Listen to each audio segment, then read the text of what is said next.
pagkamatay ni Lazarus. May isang lalaki na ang pangalan ay Lazarus. Siya at ang mga kapatid niyang sina Maria at Marta ay nakatira sa Betanya. Si Maria ang nagbuhos ng pabango sa paa ng Panginoon at pagkatapos ay pinunasan niya ng kanyang buhok. Nagkasakit si Lazarus, kaya nagpasabi ang magkapatid na babae kay Jesus na may sakit ang minamahal niyang kaibigan. Nang mabalitaan ito ni Jesus, sinabi niya, ang sakit na ito'y hindi tungo sa kamatayan. Nagkasakit siya upang maparangalan ang Diyos, at sa pamamagitan nito'y maparangalan din ang anak ng Diyos. Mahal ni Jesus ang magkakapatid na Marta, Maria at Lazarus. Pero nang mabalitaan niyang may sakit si Lazarus, nanatili pa siya ng 2 araw sa kinaroroonan niya. Pagkalipas ng 2 araw, sinabi niya sa mga tagasunod niya, bumalik na tayo sa Judea. Sumagot sila, Guro, kamakailan lang ay tinangka kayong batuhin ng mga Hudyo. Bakit pa kayo babalik doon? Sumagot si Jesus, hindi ba't may 12 oras sa maghapon? Kaya ang naglalakad sa araw ay hindi natitisod, dahil maliwanag pa. Ngunit ang naglalakad sa gabi ay natitisod, dahil wala na sa kanya ang liwanag. Pagkatapos sinabi pa ni Jesus, ang kaibigan nating si Lazarus ay natutulog. Pupunta ako roon upang gisingin siya. Sinabi ng mga tagasunod niya, Panginoon, kung natutulog siya, gagaling pa siya. Ang akala nila'y natutulog lang si Lazarus. Pero ang ibig sabihin ni Jesus ay patay na ito. Kaya tinapat sila ni Jesus. Patay na si Lazarus.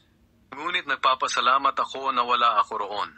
Dahil ang gagawin kong himala sa kanya ay para sa kabutihan ninyo, upang lalo pa kayong sumampalataya sa akin.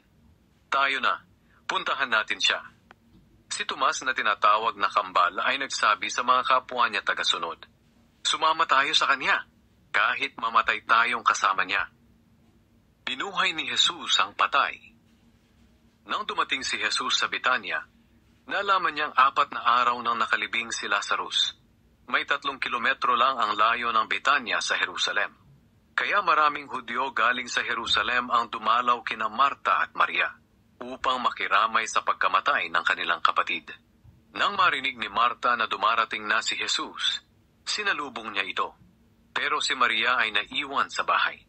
Sinabi ni Marta kay Jesus, Panginoon, kung nandito kayo ay hindi sana namatay ang kapatid ko. Ngunit kahit ngayon, alam kong ibibigay sa inyo ng Diyos ang anumang hilingin niyo sa Kanya. Sinabi ni Jesus sa kanya, muling mabubuhay ang kapatid mo.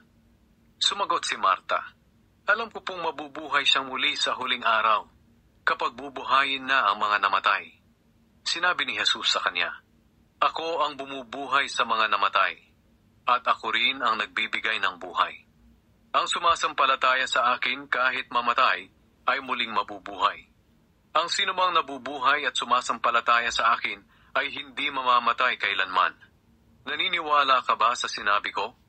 Sumagot si Marta, Opo, Panginoon, sumasampalataya ako na kayo ang Kristo, ang anak ng Diyos na hinihintay naming darating dito sa mundo. Umiyak si Jesus.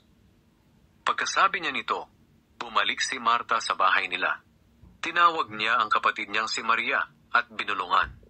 Narito na ang guro, at ipinatatawag ka niya. Nang marinig ito ni Maria, dali-dali siyang tumayo at pinuntahan si Jesus. Hindi pa nakakarating si Jesus sa Betanya. Naroon pa lang siya sa lugar kung saan sinalubong siya ni Marta. Nang makita ng mga nakikiramay na Hudyo na tumayo si Maria at dali-daling lumabas, sinundan nila siya sa pag-aakalang pupunta siya sa libingan upang doon manangis. Pagdating ni Maria sa kinaroroonan ni Jesus, lumuhod siya sa harap nito at sinabi, Panginoon, kung narito lang kayo, ay hindi sana namatay ang kapatid ko. Nabagbag ang puso ni Jesus, at naawa siya nang makita niyang umiiyak si Maria, pati na ang mga kasama nitong mga Hudyo. Tinanong niya sila, saan ninyo siya inilibing? Sumagot sila, Panginoon, hali kayo at tingnan ninyo. Umiyak si Jesus. Kaya sinabi ng mga Hudyo, tingnan ninyo, kung gaano niya kamahal si Lazarus. Pero sinabi naman ng iba, hindi ba't pinagaling niya ang lalaking bulag? bakit hindi niya nailigtas sa kamatayan si Lazarus? Muling binuhay si Lazarus. Muling nabagbag ang puso ni Jesus. Kaya pumunta siya sa pinaglibingan kay Lazarus. Isa itong kuweba na tinakpan ng isang malaking bato. Pagdating nila roon, sinabi ni Jesus, "Alisin ninyo ang bato." Sumagot si Marta na kapatid ng namatay, "Panginoon, tiyak na nangangamoy na ngayon ang bangkay. 4 na araw na siyang nakalibing." Sinabi ni Jesus sa kanya, "Hindi ba't sinabi ko sa iyo na kung sasampalataya ka ay makikita mo ang kapangyarihan ng Diyos?" Kaya inalis nila ang bato. Tumingala si Jesus sa langit at sinabi, "Ama, nagpapasalamat ako sa iyo dahil dininig mo ako. Alam kong lagi mo akong dinidinig at sinasabi ko ito para sa kapakanan ng mga nasa paligid ko, upang maniwala silang ikaw ang nagsugo sa akin."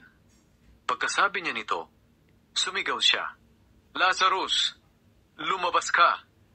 At lumabas nga ang namatay na si Lazarus na nababalot pa ng tela ang mga kamay at paa. At may takip na tela ang mukha. Sinabi ni Jesus sa kanila, "Kalagan niyo siya at palakarin." Ang plano ng mga pinuno laban kay Jesus. Marami sa mga Hudyong dumalaw kina Maria ang sumampalataya nang makita nila ang ginawa ni Jesus. Pero ang iba sa kanila ay pumunta sa mga Pariseyo at ibinalita ang ginawa ni Jesus. Kaya ipinatawag ng mga namamahalang pari at ng mga Pariseyo ang lahat ng miyembro ng korte ng mga Hudyo. At nang nagkatipon na sila, sinabi nila, "Ano ang gagawin natin? Maraming himala ang ginagawa ng taong ito. Kapag pinabayaan natin siya, maniniwala ang lahat ng tao sa kanya na siya ang hari ng Israel. Kapag nangyari iyan, lulusubin tayo ng mga hukbong Romano at wawasakin nila ang templo at ang ating bansa." Pero isa sa kanila, si Caifás na punong pari ng taon na iyon, ang nagsabi, "Talagang wala kayong alam. Hindi nyo ba naisip na mas mabuting mamatay ang isang tao para sa sambayanan kaysa sa mapahamak ang buong bansa?" Ang sinabing ito ni Caifás ay hindi nanggaling sa sarili lang niya. Bilang punong pari ng taon na iyon, nagpahayag ang Diyos sa pamamagitan niya na mamamatay si Jesus para sa buong bansa. At hindi lang para sa bansa nila, kundi para sa lahat ng mga anak ng Diyos na nagsipangalat sa buong mundo, upang tipunin sila at pag-isahin. Mula noon, binalak na nilang ipapatay si Jesus. Kaya hindi na lantarang nagpakita si Jesus sa mga Hudyo. Sa halip ay pumunta siya sa lugar na malapit sa ilang, sa isang bayan na kung tawagin ay Ephraim. At nanatili siya roon kasama ang mga tagasunod niya. Nang malapit na ang pista ng mga Hudyo na tinatawag na pista ng paglampas ng anghel, maraming tao mula sa iba't ibang bayan ng Israel ang pumunta sa Jerusalem upang isagawa ang ritual na paglilinis bago magpista. Hinanap nila ng hinanap si Jesus at nagtatanungan sila roon sa templo. Ano sa palagay ninyo? Paparito kaya siya sa pista? Nang mga panahong iyon, ipinag-utos ng mga namamahalang pari at ng mga Pariseyo na ipagbigay alam ng sino mang nakakaalam kung nasaan si Jesus upang madakip nila.